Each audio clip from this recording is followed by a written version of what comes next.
Welcome back to another food tour. Today we're in the Hoosier State, Indiana, and we noticed a lot of you aren't subscribed. So we're really trying to get to 1,000 subscribers. So if you don't want to miss another food tour, remember to hit that subscribe button. Now let's go check out 3 iconic Indiana foods. Did you know that Indiana has an official state snack? And that snack is Indiana grown popcorn. Indiana produces 1/4 of the nation's popcorn, and we're about to go try some at Just Pop In. I have a list of all of the flavors that they have at this place when it comes to popcorn. And I mean, they have stuff from Bloody Mary to tomato basil pizza to smoking goose bacon and cheddar, caramel nut crunch, hot wing and ranch. There are so many unique flavors here. This is the Indiana style popcorn, which is cheddar and caramel. And we also splurged a little bit and got the white chocolate peanut butter one. The person who was working said that they highly recommend this one. So we're gonna try both of these for you. I'm very excited for this one specifically because I feel like I've had these flavors before. Let's dive in. We have the Indiana style first, the good old caramel and cheddar. I mean, we all know what this tastes like, right? Classic flavor combo. The savoriness of the cheddar popcorn and the sweetness of the caramel really complement each other. What's not to love? I mean, it's really a classic. What's unique about flavored popcorn is I always feel like there's always big round ones, more so than when you pop your own popcorn, which is weird, but it allows for a lot more flavor. Let's try it. Alright, what's good about this popcorn is they're all coated very well with flavor. The caramel, you can taste the caramely goodness without it being overly sweet. And the cheddar is it's a sharp cheddar, and it feels kind of like a sharp cheddar. What's good is, you can see this piece, it is packed with flavor. There's flavor in all of those crevices. So it's a lot stronger than a store-bought one, which is so good. It actually is better than a store-bought one for sure. I'm like grabbing it as he's speaking and putting it in my mouth because it's really good. This is white chocolate peanut butter, and it smells amazing. It smells like Reese's Puffs. Oh, that's so good. It does actually taste like Reese's Puffs, but it has so much flavor caked on there. It actually smells like puppy chow to me. This is right up my alley. I'm a chocolate girl to the end, so. It has like a sticky element to it.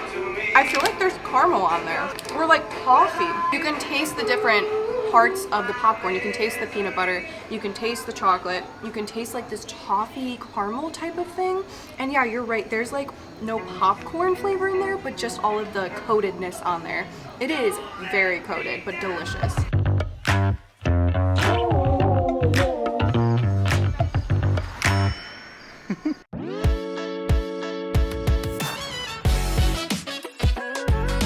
Pork tenderloin sandwich is the sandwich of Indiana. Essentially how the pork tenderloin sandwich came to be is from a man named Nick Fryenstein, I hope I'm saying that right, who started making sandwiches out of a cart, and one of the sandwiches was a riff on a schnitzel, which then became the famous pork tenderloin sandwich. Essentially what it is a pork tenderloin pounded and breaded and deep fried, and his version had pickle and onion on top, but I think ours comes with lettuce, tomato, pickle and onion. I mean, if you look up what Indiana is known for food-wise, the pork tenderloin sandwich is going to be like #1 on the list all the time. So I'm excited.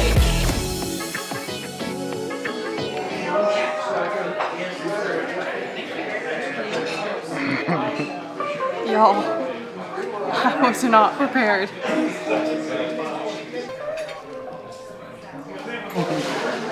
It's a sandwich. Oh my gosh. I don't even know what to say. How do you eat it?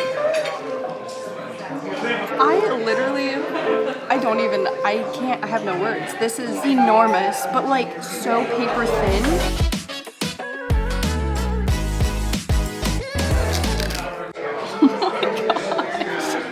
I cannot. I'm just gonna eat it like a sandwich.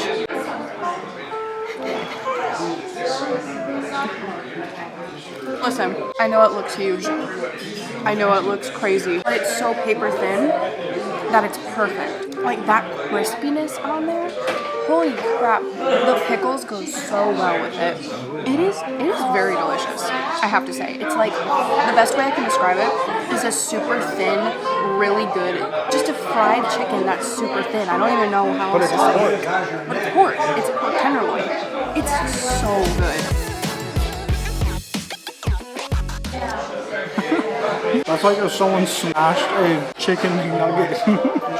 But like a really good, like a gourmet chicken McNugget that got smashed. Like the crispiness is the same texture as like a McNugget. But look how thin that is. It's like a chicken sandwich when you have it with the pickle. That tastes amazing, actually. I know. I was going into this expecting this to be super greasy, like thicker. I wasn't going to be able to finish it, but I'm literally about to finish this whole half of it. I probably couldn't do a whole one, but splitting it in half was the move. This actually tastes really good. I am very, very happy with this.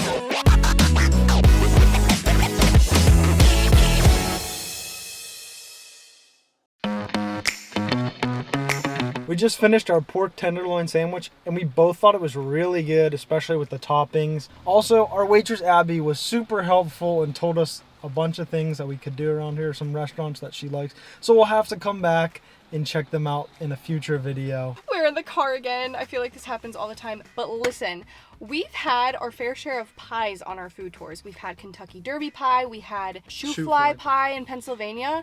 We are ending Indiana's food tour with a sugar cream pie. This is their state pie. I think it's either the unofficial or the official state pie of Indiana. I will double check that and let you know like right here if it's correct or not. The two people we talked to today who we've encountered about the sugar cream pie have said it's a very pudding-like consistency. It's like vanilla, and this one specifically from, I didn't even say what the place was. Pots and Pans Pie Company is where we got this one. Has like a creme brulee-esque texture on top where they kind of like do that sugar thing. So let's get a first look at this beauty. This kind of has like a cheesecake smell to it, but cheers.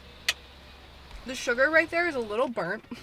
So I got a little bit of a bitter flavor. Let me go around that part. Hold on. The name truly speaks for itself. It is a sugar cream pie.